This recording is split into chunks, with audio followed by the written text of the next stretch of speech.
El libro de Mormón, el primer libro de Nefi, capítulo 15.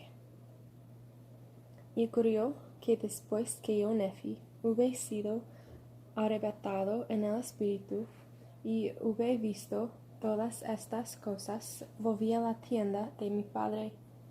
Y sucedió que vi a mis hermanos, y estaban disputando entre sí concerniente a las cosas que mi padre les había hablado. Porque verdaderamente les habló muchas grandes cosas que eran difíciles de comprender, a menos que uno requiera al Señor. Y como eran duros de corazón, no acudían al Señor como debían. Y yo, Nefi, estaba apesadumbrado por la dureza de sus corazones, como también a causa de las cosas que yo había visto, las cuales sabía que inevitablemente habrían de suceder debido a la gran iniquidad de los hijos de los hombres. Y aconteció que me sentí abatido por causa de mis aflicciones, porque las consideraban mayores que cualquier otra cosa, por motivo de la destrucción de mi pueblo, porque yo había visto su caída. Y aconteció que después de haber recobrado la fuerza, hablé a mis hermanos, deseando saber la causa de sus disputas. Y dijeron: He aquí, no podemos comprender las palabras que nuestro Padre ha hablado concernientes a las ramas naturales del olivo, y también con respecto a los gentiles. Y les dije: ¿Habéis preguntado al Señor? Y me contestaron: No, porque el Señor no nos da a conocer tales cosas a nosotros. He aquí, les dije: ¿Cómo es que no guardéis los mandamientos del Señor? ¿Cómo es que queréis perecer a causa de la dureza de vuestros corazones?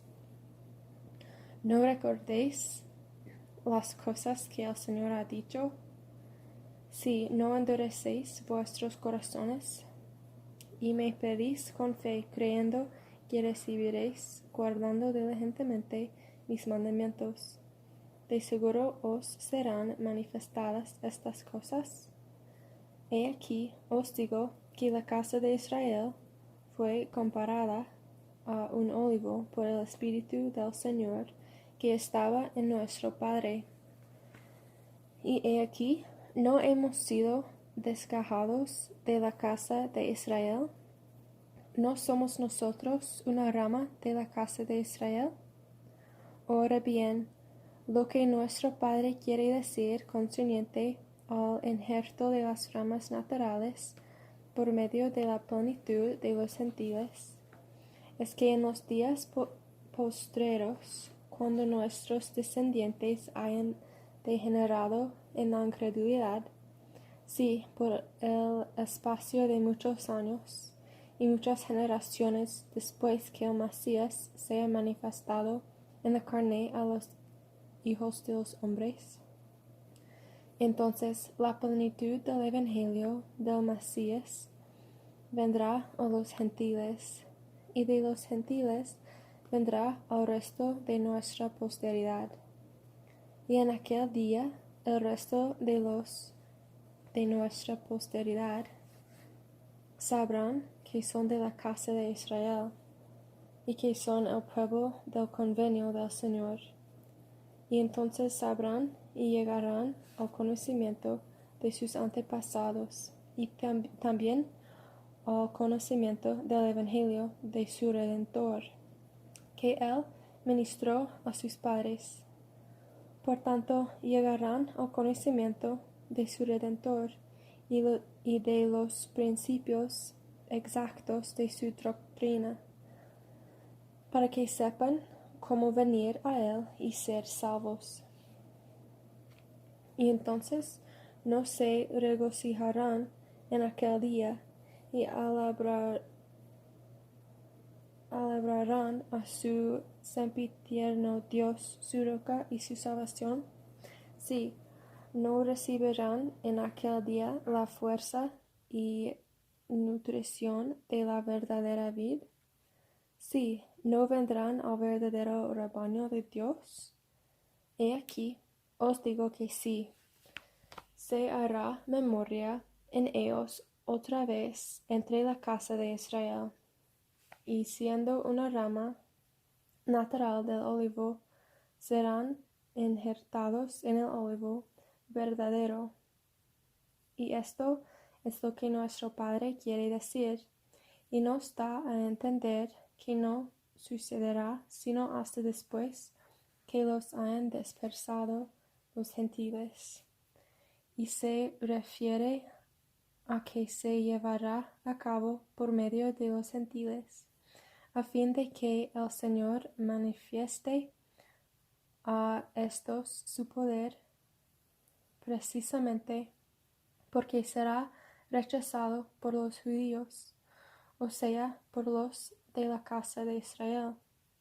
Por tanto, nuestro Padre no ha hablado solamente de nuestra posteridad, sino también de toda la casa de Israel, indicando el convenio que se ha de cumplir en los postreros días, convenio que el Señor hizo con nuestro padre Abraham, diciendo: en tu posteridad serán benditas todas las familias de la tierra. Y aconteció que yo, Nefi, les hablé mucho respecto de estas cosas. Sí, les hablé concerniente a la restauración de los judíos en los postreros días. Y les repetí las palabras de Isaías, quien se refirió a la restauración de los judíos, o sea, de la casa de Israel, y que después que fuesen restaurados, no volverían a ser confundidos, ni esparcidos otra vez. Y sucedió que hablé muchas palabras a mis hermanos, de modo que se tranquilizaran y se humillaran ante el Señor. Y aconteció que de nuevo me hablaran diciendo: ¿qué significa esta cosa que nuestro padre vio en un sueño? ¿Qué significado tiene el árbol que vio? Y les dije: era una representación del árbol de la vida. Y me dijeron: ¿qué significa la barra de hierro que nuestro padre vio, que conducía al árbol? Y les dije que era la palabra de Dios, y que quienes escucharan la palabra de Dios y se aferraran a ella, no perecerían jamás, ni los vencerían las tentaciones, ni los ardientes dardos del adversario para cegarlos y llevarlos hasta la destrucción. Por tanto yo, Nefi, los exhorté a que escucharan la palabra del Señor.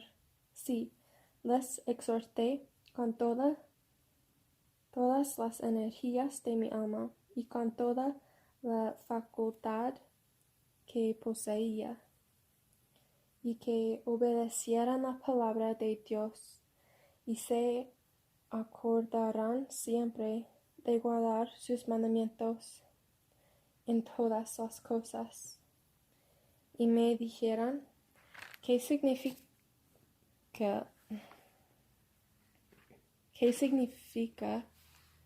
el río de agua que nuestro padre vio? Y les respondí que el agua que mi padre vio representaba la inmundicia y que su mente se hallaba absorta a tal grado en otras cosas que no vio la suciedad del agua. Y les dije que era un abismo horroroso que separaba a los inicuos del árbol de la vida y también de los santos de Dios. Y les dije que era una representación de aquel infierno terrible que el ángel me dijo había sido preparado para los inicuos. Y les dije que nuestro Padre también vio que la justicia de Dios separaba a los malos de los justos, y su resplandor era como el de una llama de fuego que asciende hasta Dios para siempre jamás y no tiene fin. Y me preguntaron, ¿significa esto el tormento del cuerpo en los días de probación? ¿O significa el estado final del alma después de la muerte del cuerpo temporal?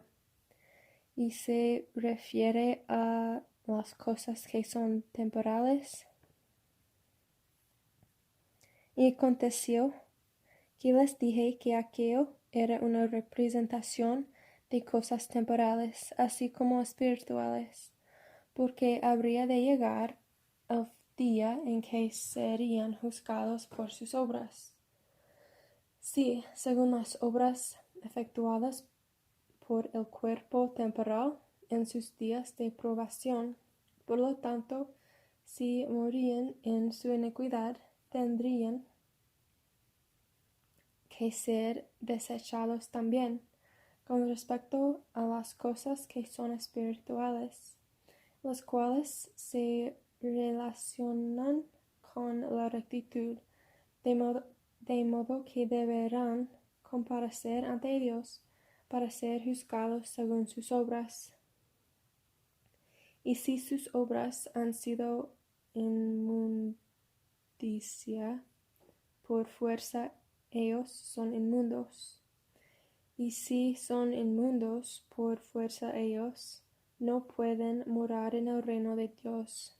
De lo contrario, el reino de Dios también será inmundo.